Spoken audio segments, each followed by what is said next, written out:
오늘 우리에게 허락된 말씀은 신약 성경 요한복음 11장 45절부터 50절까지 말씀입니다. 신약 성경 요한복음 11장 45절부터 50절까지 말씀 공독해 드리겠습니다. 마리아에게 와서 예수께서 하신 일을 본 많은 유대인이 그를 믿었으나 그 중에 어떤 자는 바리새인들에게 가서 예수께서 하신 일을 알리니라. 이에 대제사장들과 바리새인들이 공회를 모으고 이르되 이 사람이 많은 표적을 행하니 우리가 어떻게 하겠느냐. 만일 그를 이대로 두면 모든 사람이 그를 믿을 것이요 그리고 로마인들이 와서 우리 땅과 민족을 빼앗아 가리라 하니 그 중에 한 사람 그 해의 대제사장인 가야바가 그들에게 말하되 너희가 아무것도 알지 못하는도다. 한 사람이 백성을 위하여 죽어서 온 민족이 망하지 않게 되는 것이 너희에게 유익한 줄을 생각하지 아니하는도다 하였으니. 아멘. 하나님의 은혜로운 경륜 가운데로 다시 불러주신 은혜를 감사합니다. 인간 자신의 편리와 즐거움을 따라 정당화된 사설이 아니라 하나님에 의해 정당화된 진리만 증거되게 해주십시오. 인간의 의식이 하나님 말씀의 기준이 되지 않게 해주십시오. 인간의 미신을 전파하는 무모함이 설교라는 옷을 입고 고개를 들지 못하게 해주십시오. 하나님과 인간의 절대적 차이를 부정하지 않게 해주십시오. 인간의 자율성이 하나님의 자리에 오르지 못하게 해주십시오. 자기를 높이는 인간의 이념이 하나님의 말씀을 통제하거나 조정하지 못하게 해주십시오. 설교가 교회 바벨탑이 되지 않게 해주십시오. 우상 숭배를 옹호하는 어리석음이 선언되는 말씀 속에 숨어있지 않게 해주시옵기를 우리 주 예수 그리스도의 이름으로 기도하옵나이다. 아멘. 주님께서 죽은 나사로를 다시 살리셨습니다. 그 사실을 목격한 사람들의 반응이 다양합니다. 믿는 자도 있었고 바리새인들에게 달려가서 고자질하는 사람도 있었고 또 원수가 된 자들도 있었습니다. 한마디로 믿는 자와 믿지 않는 자로 극명히 나뉘어진 거죠. 복음을 듣고 믿는 자와 믿지 않는 자로 나눠지는 현대와 너무도 똑같습니다. 그런데 인간적 생각으로 좀 아쉽다는 생각이 드는 부분은요. 죽은 나사로가 살아난 뒤에 나사로나 그 누이들이 어떤 감정을 느꼈는지에 대해 조금이라도 말씀해 주셨다면 얼마나 좋았을까 싶은데 거기에 대해서는 조금도 언급이 없습니다. 나사로는 분명 사후세계를 경험하고 돌아왔기 때문에 자신이 경험했던 사후세계를 조금이라도 말해 주었더라면 오늘 우리에게 많은 도움이 되지 않았을까 그런 아쉬운 마음이 듭니다. 어쨌든 나사로가 살아난 이적을 본 그 현장에는 언제나 그랬듯이 그 때문에 사람들 사이에 분쟁이 일어났다 그렇게 얘기를 합니다. 요한은 7장 43절에서 이미 예수로 말미암아 무리 중에서 쟁론이 되니 라고 표현한 바 있습니다. 주님의 진리가 회자되면 그 속에는 언제나 인간들이 나서서 다툼을 벌이는 거죠. 진리가 주어지면 그것을 그대로 받아들이는 것이 아니라 인간의 부족한 잣대로 판단하고 재단합니다. 인간은 진리에 예속되어 있습니다. 그렇기 때문에 진리를 판단할 자격이 없지요. 그런데도 자신이 진리 위에 있는 것처럼 착각하고 진리의 판단자인 것처럼 행세해서 화를 자초합니다. 인류 역사가 이 사실을 증명해 오고 있는데도 인간은 여전히 그런 오류를 반복합니다. 그 이유는 아마도 타락의 결과물이 아니겠습니까?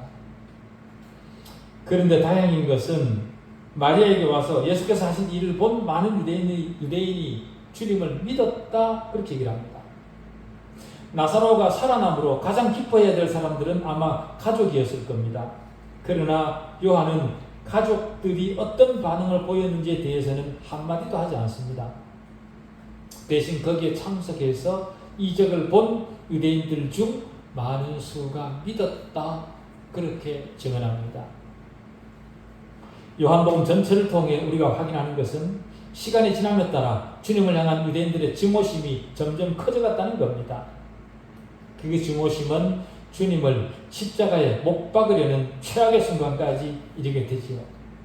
그랬던 그들이 주님의 이적을 보고 일시적으로나마 그들의 증오를 누그러뜨렸습니다. 마리아를 따라온 유대인들은 마리아를 통해 주님에 대해 많은 이야기를 들었을 겁니다. 그런데도 믿지 않다가 이제 자신들의 눈으로 직접 큰 이적을 보고 주님을 믿는 자들이 나오기 시작한 거죠.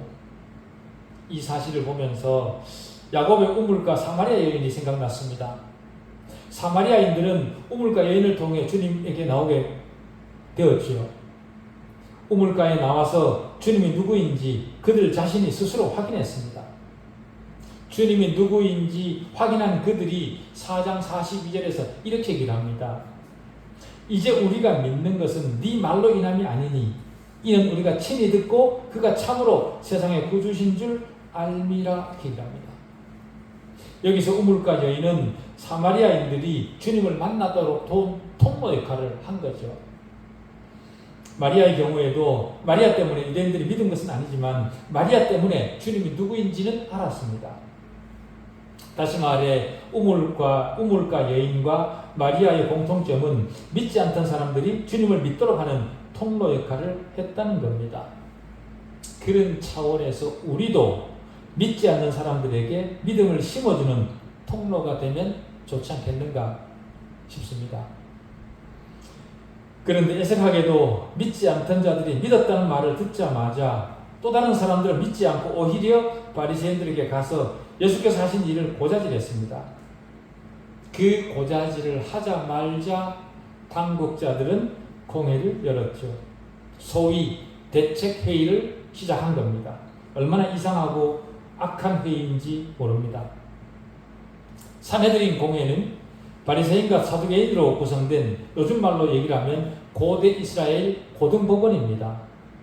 사두개인과 바리새인은 유대교 한 분파였는데 차이가 있다면 바리새인들은 죽은 자의 부활과 내세와 각 개인에게 상응하는 보상과 처벌이 있다는 것을 믿은 반면에 사두개인들은 부활도 내세도 부인했고 죽는 순간 영혼이 사멸된다 그렇게 주장했던 무리입니다.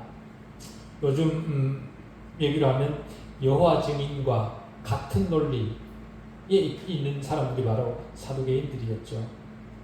사회적으로 볼 때 사두개인들이 더 엘리트주의자들이었고 기족층이었습니다. 그 엘리트들이다 보니까 이들은 늘 성경을 문자적으로 해석하고 그 해석으로부터 삶의 처세를 얻는 것을 가장 큰 목표로 삼았던 무리들입니다. 그들은 자신들이 가장 거룩한 사람이라고 자칭했던 자들이었기 때문에 아마 당연히 기도로 그 공회를 시작했을 겁니다. 그런데도 완전히 무지한 자를 고소하고 소송하기 위해 회의를 시작한 겁니다. 가장 거룩한 체 하면서 가장 무지한 자들이나 할 일을 공회원 70명이 함께 저지르고 있는 겁니다. 정말 거룩하고 총명하고 분별력 있고 지도자답다면 주님이 하신 일을 보고 주님이 누구인지 시인하고 모든 사람이 주님을 믿을 방법을 찾았을 겁니다. 그게 진짜 지도자들이죠. 그러나 그들은 성경을 통한 하나님의 큰 그림을 보지 못하고 율법의 세세한 세모까지 들추어내어서 그것을 겉으로 지키는 데만 관심이 있었고 그렇게 지키지 못하는 자들을 골라내서 비난하고 정죄하고 심판했습니다. 그들은 아주 세세한 것에까지 대단히 엄격했던 그런 사람들이었습니다. 그런 바리새인들은 종교적인 반면에 사두개인들은 굉장히 정치적인 그런 무리들이었습니다. 사두개인들은 자신들의 정치적 목적을 위해 종교활동을 했고 자신들의 지위를 유지하기 위해 로마와 결탁하고 제휴했던 그런 사람들입니다. 그런데 흥미로운 것은 바리새인과 사두개인들 이 두 부류는 평소 원수지간이었다는 겁니다. 그런데 예수님을 반대하는 일에는 원수들이 힘을 합치고 서로 꾀낄거리고 웃고 있는 겁니다. 그 이유는 주님을 반대하는 것이 서로 경쟁을 벌이는 것보다 더 중요했기 때문이라 그렇게 판단이 됩니다. 바리새인들은 자기들의 종교적 관점 때문에 주님을 미워했지만 사두개인들은 자신들이 가진 특권적 지위가 비틀어질까 봐 주님을 미워했습니다. 동기와 목적은 달랐지만 어쨌든 주님을 반대했고 그런 차원에서 두 분파의 공통 분모가 형성된 겁니다. 조금 뒤에 헤롯과 빌라도의 경우에서도 똑같은 일이 발생합니다. 헤롯과 빌라도 역시 두 사람 간의 원수지간이었지만 주님에 대해서는 같은 입장을 취했습니다. 누가복음 23장 11절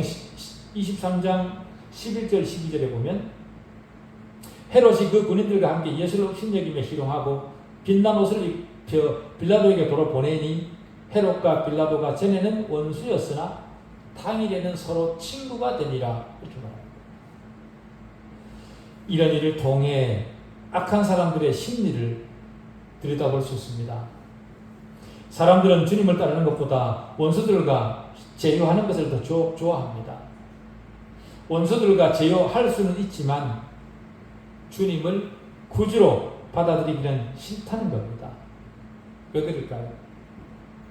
그 이유는 자기들의 이익에 주님이 끼면 방해가 되기 때문에, 주님이 걸림돌이 되기 때문에 그런 겁니다.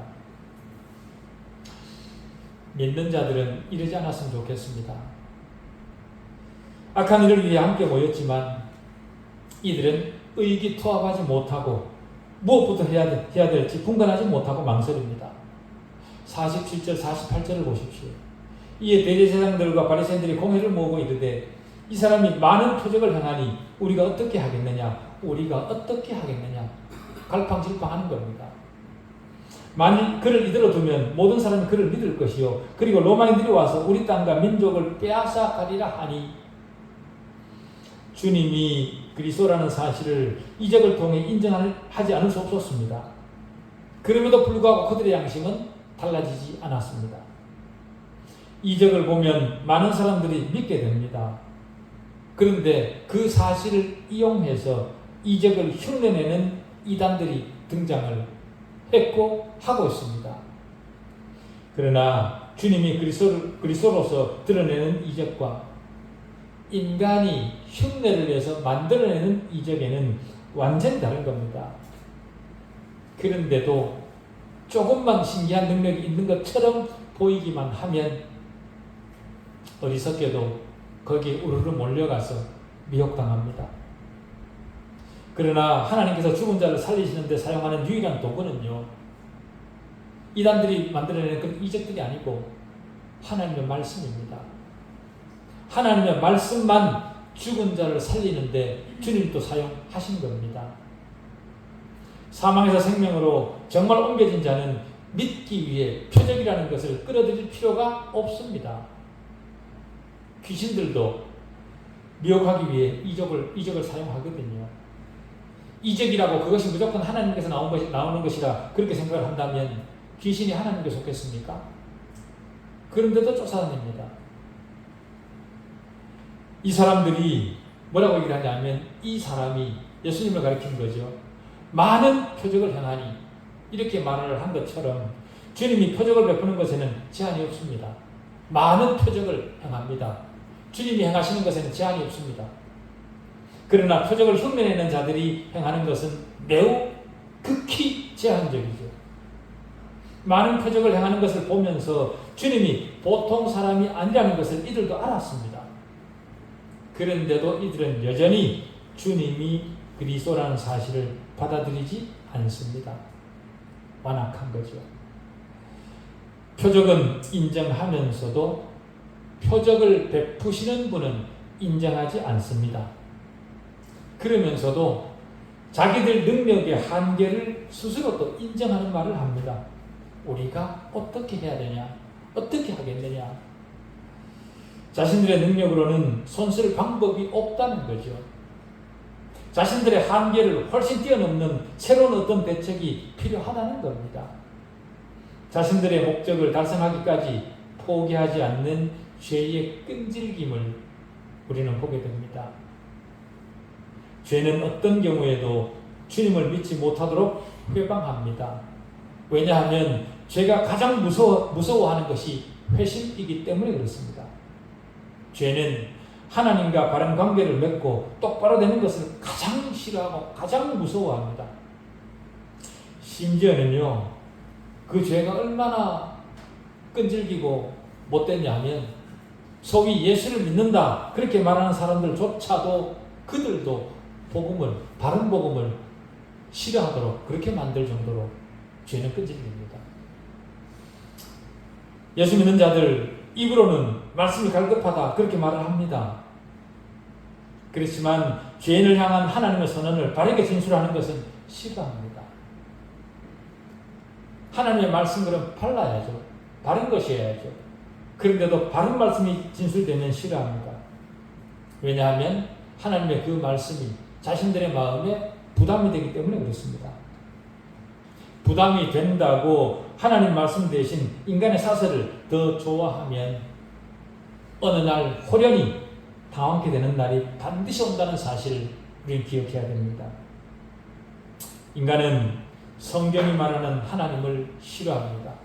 믿는 자들조차도 그렇지 않다 그렇게 말할 수 없습니다. 왜냐하면 세상에 속한 세상의 주인이 자신이어야 되는데 그 주권을 빼앗기기 때문에 싫어하는 겁니다. 인간의 불신은 우리가 생각하고 있는 것보다 훨씬 더 뿌리 깊은 난치병입니다. 윤리도 교리도 심지어 도덕적 권고도 그 불신이라는 질병 앞에서는 소용이 없습니다. 하나님께서 은혜를 베풀지 않으면 그 병은 치료가 불가능입니다. 그런데도 불신이라는 난치병을 가진 환자들 대부분의 공통점은 믿지 않는 자신이 더 똑똑하다 그렇게 생각을 합니다. 불치병을 가진 난치병자들이 그런 생각을 하는 거죠. 믿지 않는 내가 더 똑똑하다. 그래서 누가복음 16장 31절은 이렇게 얘기합니다. 모세와 선지자들에게 듣지 아니하면 비록 죽은 자 가운데서 살아나는 자가 있을지라도 고난을 받지 아니하리라. 자신들이 신뢰하는 그 대상, 그들이 말하는 것이 아니면 주님이 직접 말을 해도 듣지 않는다는 겁니다. 완악한 거죠. 불신자들은 뭐라고 생각을 하냐면 생각 없이 세뇌당한 자들이나 믿는 것이 기독교라 그렇게 얘기를 합니다. 바리새인들과 사두개인들도 자신들이 믿지 않는 핑계를 대는 것을 보십시오.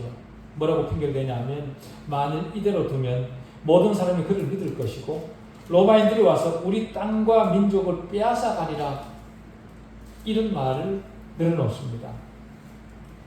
무지한 말로 더 무지한 사람들을 자기 편의대로 겁박하는 겁니다.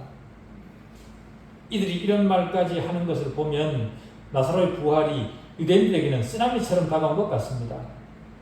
그 쓰나미가 백성들의 생각을 움직이자 백성들의 움직임이 바리새인들과 사두개인들의 눈에는 자신들의 위치를 위협하게 할 수도 있다 그렇게 판단을 한 거죠. 당시는요 6월절이 가까웠을 때입니다.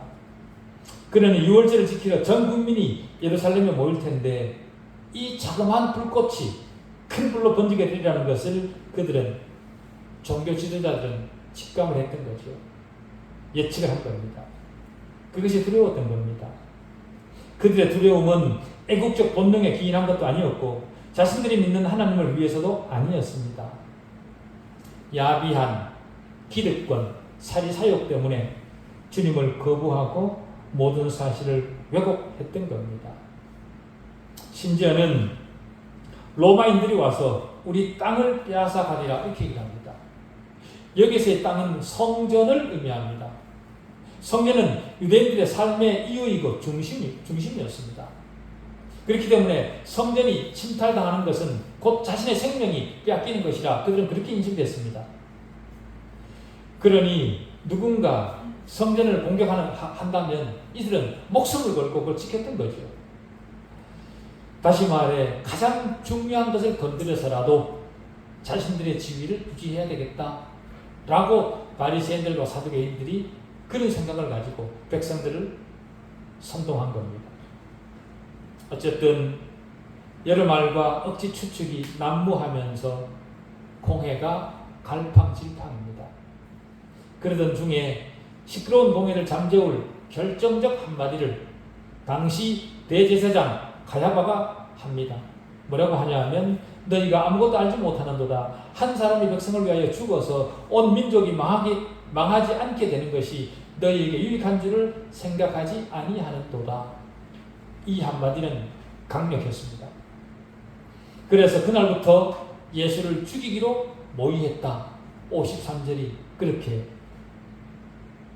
증명합니다. 예수를 죽이면 온 민족이 살 것이라고 생각했지만 예수를 죽임으로 그들 온 민족은 오히려 멸망당했습니다. 결과적으로. 그들의 계획대로 실제로 그들은 주님을 죽였지만 로마에 의해 주후 70년에 예루살렘이 멸망합니다. 그 전쟁으로 이스라엘의 모든 것은 황폐화되었죠. 주님을 죽이면 자신들의 나라가 번창할 것이라고 했는데 반대가 되었습니다. 이 사실을 두고 성경 주석가 바클레이는 이렇게 얘기를 합니다. 그들이 자기 민족을 구하기 위해 내디딘 발자취가 그들 민족을 파멸시켰다. 바클레이가 그렇게 얘기를 합니다. 물론 그 모든 과정은 하나님의 작정하심이었지만 인간의 생각은 스스로에게 화를 자초할 뿐이다 라는 것을 우리는 다시 확인하게 됩니다. 예수를 죽이지 않으면 모든 사람들이 다 주님을 믿을 것이라 그렇게 생각을 했던 공회입니다. 그런데 주님이 죽자 오히려 사람들이 주님을 믿었습니다. 주님이 죽자 복음이 유대 지역뿐만 아니라 모든 이방에까지 전파되었습니다. 그리고 그 수가 날로 더해 갔다 그렇게 말합니다. 인간이 일순간 하나님을 반대할 수는 있지만 하나님의 역사는 막을 수 없습니다. 하나님을 반대한 대가는 반드시 지불하게 되어 있습니다. 이들도 그랬죠. 곳곳에서 하나님을 반대했지만 기독교는 멈추지 않고 확산되어 갔습니다. 잠언 19장 21절은 이렇게 얘기를 합니다. 사람의 마음에는 많은 계획이 있어도 오직 여호와의 뜻만이 완전히 서리라. 하나님의 뜻만 완전하게 설 거다. 주님은 하나님이시기 때문에 사람이 상상할 수 없는 방식으로 자신의 하나님 되심을 드러냅니다. 그래서 본문도 이 사람이 많은 표적을 행하니 그렇게 자기들 입으로 증언한 거죠. 많은 표적을 보면서 사내들인 공회는 어찌할 바를 몰랐습니다. 여러분, 주님이 행하시는 표적을 보면 우리는 어떻게 해야 되겠습니까? 무시하시겠습니까? 모여서 수군거려야 되겠습니까? 많은 사람들이 그렇게 하고 있습니다. 오늘날도 많은 표적을 행하고 계시는 하나님입니다. 하나님 외에 인간의 영혼을 책임질 그 어떤 다른 이름도 세상에 알려진 바가 없습니다. 그런데도 무시하고 수군거리고 인간의 생각으로 판단하고 재단해야 되겠습니까? 인간이 무시한다고 무시당하는 하나님이 아닙니다. 조금 전에 말씀드렸지만 인간이 잠시 동안은 하나님을 반대할 수 있습니다. 그러나 그 대가는 혹독합니다. 인간의 역사는 주님을 반대한 역사로 가득합니다. 반대했던 그들이 지금은 어디 있습니까? 인간이 아무리 반대해도 하나님의 섭리하심은 중단되지 않습니다. 유대 지도자들이 앞장서서 초대 그리스도인들을 얼마나 많이 박해했습니까? 그러고 나서 오래지 않아 로마 사람들이 교회를 축출하려고 얼마나 애를 썼습니까? 네로 황제 통치 아래서 로마에 있는 그리스도인들이 수없이 불에 타 죽었습니다. 어떤 사람은 황소에 매여서 갈기갈기 찢겨서 죽었고, 또 어떤 사람은 십자가에 못 박혀 죽었고, 또 어떤 사람은 구덩이에 쳐넣어져 죽임을 당했습니다. 교회가 파괴당하고 거룩한 책들이 소각되고 교회 선생들이 감옥에 투옥되었습니다. 많은 성도들은 고문으로 이방 신상에게 희생제물로 바쳐졌습니다. 그러나 그리스도인이 핍박을 받으면 받을수록 초대 그리스도인들은 더 번창해 갔습니다. 결국은 이방의 신상들을 무너뜨리고 기독교가 로마 제국의 신앙으로, 국가신앙으로 자리매김을 하지 않습니까? 이런 사실은 지금도 세계 역사에서 반복되고 있습니다. 중세의 참된 기독교는 아주 시골 구석에나 존재했었습니다. 그랬을 때 마귀가 뭐라고 얘기를 했겠습니까? 마귀는 자기가 예수를 이겼다 그렇게 생각했을 겁니다. 그러던 찰나에 종교개혁이 일어났습니다. 루터와 칼빈과 찌빙글리와 존 낙스와 같은 그런 수많은 사람들이 여러 나라에서 진리를 선포했습니다. 복음은 인간의 핍박에 꺾이지 않습니다. 믿는다 말하는 우리는 행동으로 실천으로 주님을 반대하고 있지는 않습니까? 주님이 행하신 역사를 믿지 못해 믿지 않는 자처럼 입을 다물고 있는 것은 아닙니까? 교회의 존재는 순교당한 성도들이 지켜낸 겁니다. 다시 말해 순교자들이 교회의 씨앗이 된 거죠. 16세기 초 영국 투려 왕조 메리 왕 시대에 영국 가톨릭이 개혁주의 교회를 얼마나 많이 핍박했습니까? 그때 그들은 개혁교회를 그냥 두면 진리가 위험해질 것이라 그렇게 얘기를 했습니다. 그래서 수많은 개혁교도들을 불태워 죽였습니다. 그러나 가톨릭이 개혁교도들을 불태워 죽이면 죽일수록 개혁교회들은 더 굳건히 개혁교리를 붙들었습니다. 시편 2편 2절부터 4절은 이렇게 얘기를 합니다. 세상의 군왕들이 나서며 관원들이 서로 꾀하며 여호와와 그의 기름 부음 받은 자를 대적하며 우리가 그들의 맨 것을 끊고 그의 결박을 벗어버리자 하는도다. 그러나 하늘에 계신 이가 웃으시며 주께서 그들을 비웃으시리라. 그렇게 얘기합니다. 인간들이, 왕들이 아무리 큰 일을 꾀하고 도모한다 할지라도 주님이 보시기에는 주님의 길이 아니면 비웃으시는 겁니다.